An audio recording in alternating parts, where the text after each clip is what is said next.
Bom, boa noite, meus amigos. Tudo bem? Como é que estamos? Espero que todo mundo esteja bem. Vamos dar início à nossa aula 4 sobre cromossomos, tá certo? Qualquer dúvida que surgir, vocês devem automaticamente parar a tela, parar esse vídeo e me procurar no chat, que eu vou colocar para vocês no sistema, tá certo? Para a gente tirar dúvidas, conversar sobre esse assunto. Vamos lá. Objetivos, interfase. O núcleo de uma célula no processo de interfase, que quer dizer, é o núcleo onde a célula está normal, né? A célula está normal, em atividade normal, se, ela tá se a célula muscular está contraindo, se o neurônio está emitindo impulso. Então, é o núcleo de uma célula normal. Esse núcleo tem quatro componentes básicos: a carioteca, certo?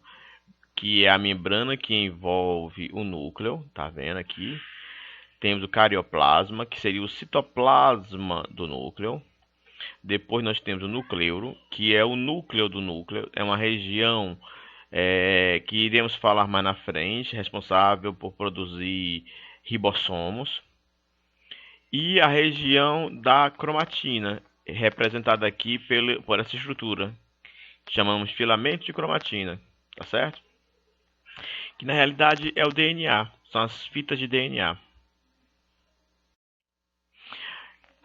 Qual é a diferença então entre cromatina e cromossomos?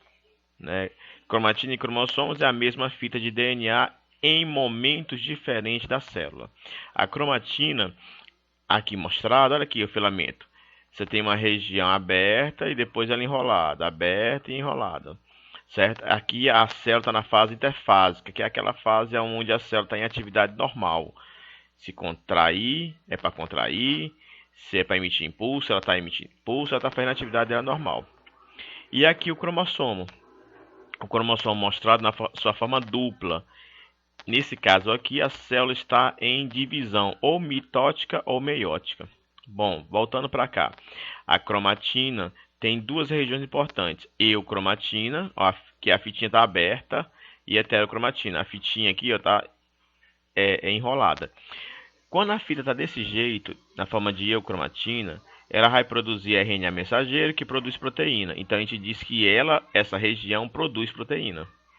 Quando ela está assim enroladinha, ela não consegue produzir RNA mensageiro e, consequentemente, não consegue produzir proteína. Então a gente diz que a região da heterocromatina não produz proteína. E essa é a diferença entre as duas. Qual é a importância dessas duas regiões? Porque cada tipo de célula tem regiões diferentes que determinam as proteínas específicas de cada grupo de célula, tá certo? Por exemplo, se eu tenho uma célula epitelial, regiões de eucromatina e heterocromatinas são diferentes de uma célula muscular, porque essa região vai produzir proteínas específicas para a célula epitelial. Já para a célula muscular, são regiões específicas para produzir proteínas das células musculares, certo? E assim é a diferença entre um e o outro. No cromossomo, você tem uma região totalmente condensada, a fita está condensada ao máximo, ela começa a condensar, ó, e fica ao máximo. E aí, nesse momento aqui, ela não produz nada. A célula está em divisão celular, ou está em mitose ou está em meiose. Bom, observando aqui um cromossomo, da sua forma dupla, tem algumas regiões que são extremamente importantes para a gente, tá? Aqui a fita de DNA que foi duplicada. Quando ela foi duplicada, ela produziu dois braços, tá vendo? De um lado, do lado direito e do lado esquerdo. Bom, e aí nós temos aqui o cromossomo, essa fita ela condensou ao máximo e formou essa estrutura que é muito mostrada em livros de biologia, que é a forma de X, tá certo? Então nós temos aqui no meio uma região tipo uma cintura, chamada de centrômero, tá certo? Que é o que segura os dois cromossomos. De um lado eu tenho, acima dele eu tenho os braços, e do outro lado, embaixo dele também eu tenho os braços. O que está em cima eu chamo de braço P. E o que está embaixo eu chamo de braço Q. Tá certo? Tá ok? Bom, além disso, as cromatinas são cromossomos recém-originados que ainda estão ligados pelo mesmo centrômero.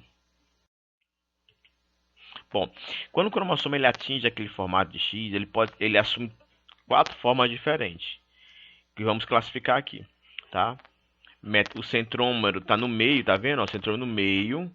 Então, os braços de cima e o braço de baixo, o braço P e o braço Q, tem o mesmo tamanho. Então, a gente chama esse cromossomo aqui de metacêntrico. Metade do cromossomo, né? Metacêntrico, porque o centrômero está na metade do cromossomo.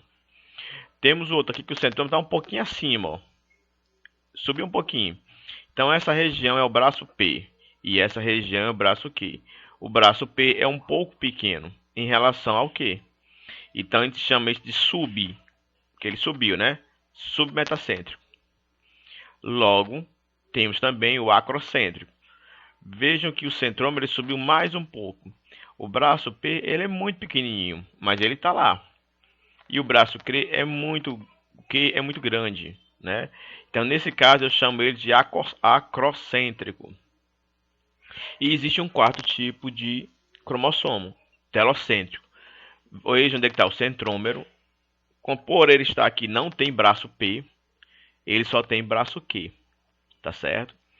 Então, nós temos quatro tipos de cromossomos: metacêntrico, submetacêntrico, acrocêntrico, telocêntrico. Quatro tipos de cromossomos: metacêntrico, submetacêntrico, acrocêntrico, telocêntrico. Tá certo? Desses quatro, só o telocêntrico não existe em mamíferos, tá certo? Ele é muito comum em répteis e aves, mas o restante aqui são em mamíferos, tá certo? Então, o ser humano só tem esses três tipos de cromossomos, que é uma forma de a gente classificar na hora de fazer um cariótipo, tá? Que a gente vai falar mais na frente o que é um cariótipo.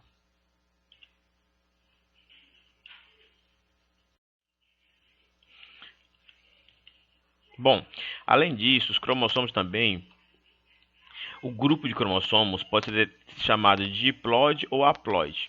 O que é isso? Eu tenho um célula que tem os cromossomos em pares, porque um vem do pai e o outro vem da mãe. Então é o par de cromossomos. Um veio do pai e outro veio da mãe. Então são os pares de cromossomos. Então quando a célula tem pares de cromossomos, eu digo que ela é diploide. Quando a célula só tem um cromossomo de cada par, eu chamo ela de haploide. Já as únicas células do nosso corpo que são haploides são os gametas, espermatozoides e óvulos, tá certo? Todo o restante do nosso corpo, todas são diploides, tá certo? Bom, aqui é só para mostrar para vocês a quantidade de cromossomos que existem em algumas espécies. O homem, quando classificou, começou a quantificar os cromossomos, ele achava que ele tinha a maior quantidade de cromossomos comparada dos animais. Mas quando a gente começou a contar de todos os animais, vimos que isso é muito irrisório, né?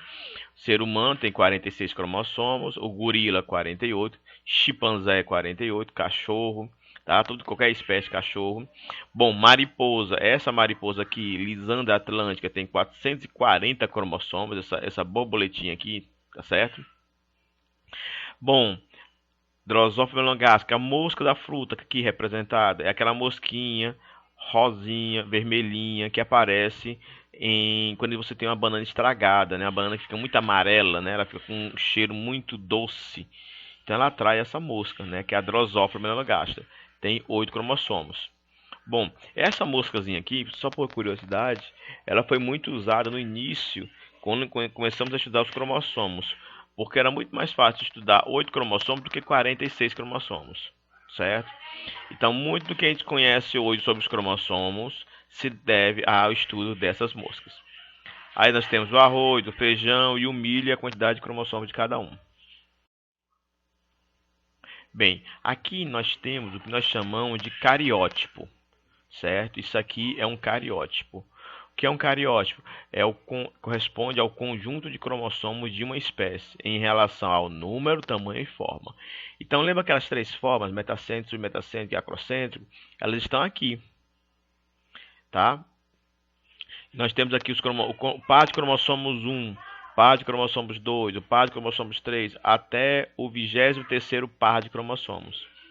E se a gente contar 1, 2, 3, 4 individualmente cromossomos, nós vamos ter 46 cromossomos, certo? Eles são classificados, são organizados de acordo com o seu tamanho, se ele é metacêntrico, submetacêntrico ou acrocêntrico, certo? E a sua classificação e ao seu tamanho, tá certo? Além disso, os cromossomos também podem ser classificados de acordo com a função, em autossomos e alossomos. Vamos deixar claro, autossomos é qualquer cromossomo não sexual, quer dizer o quê? Diferente de X e de Y, tá? Diferente do cromossomo X e diferente do cromossomo Y, tá? Então, os dois últimos pares de cromossomos são sexuais. Tirando eles, todo o restante são os autossomos, são os não sexuais, tá certo? Os sexuais, que é o X e Y, tem dois, são chamados de alossomos. Então nós temos cromossomos autossomos e cromossomos alossomos.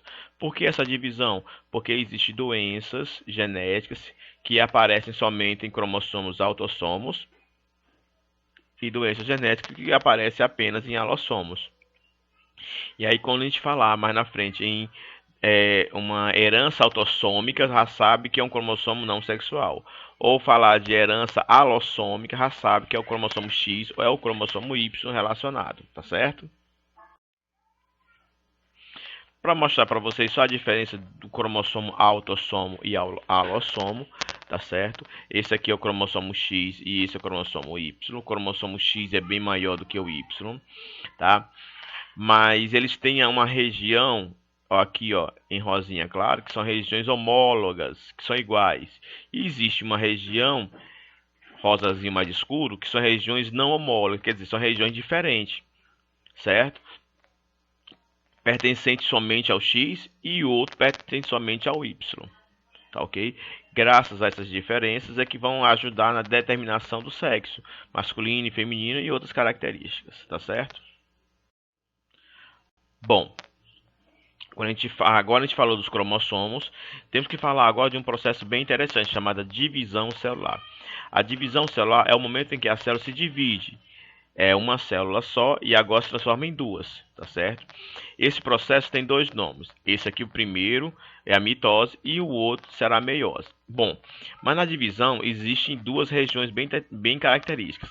É uma que a gente chama de intérfase, que é a região em que a célula está no seu processo normal, e a região de mitose, que a célula está se dividindo, ou meiose, se for o caso, tá certo?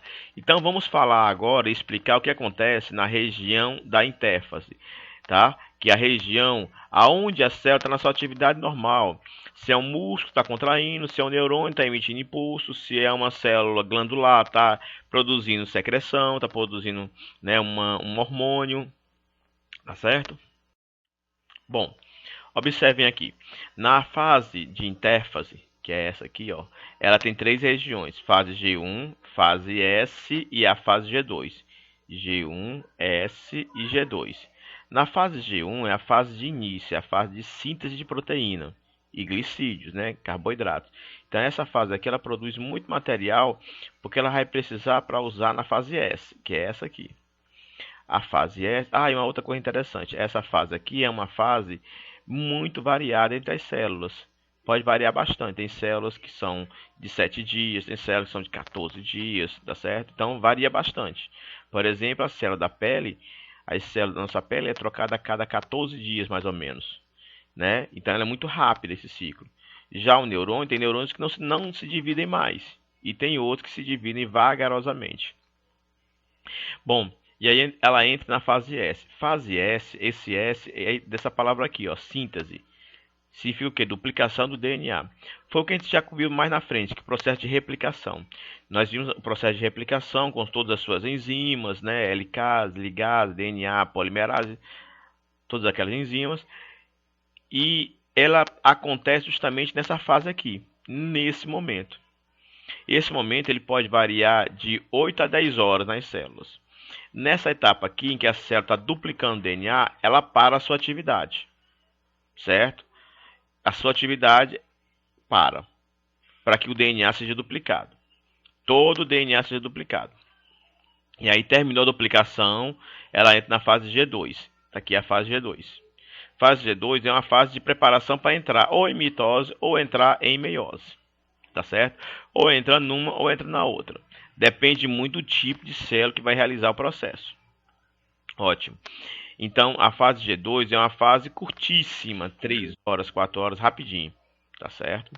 E essa fase aparece um negócio muito interessante que nós chamamos de cromátides irmãs, tá? Que vamos explicar mais na frente que são as cromátides irmãs. Fim dessa primeira parte, tá certo?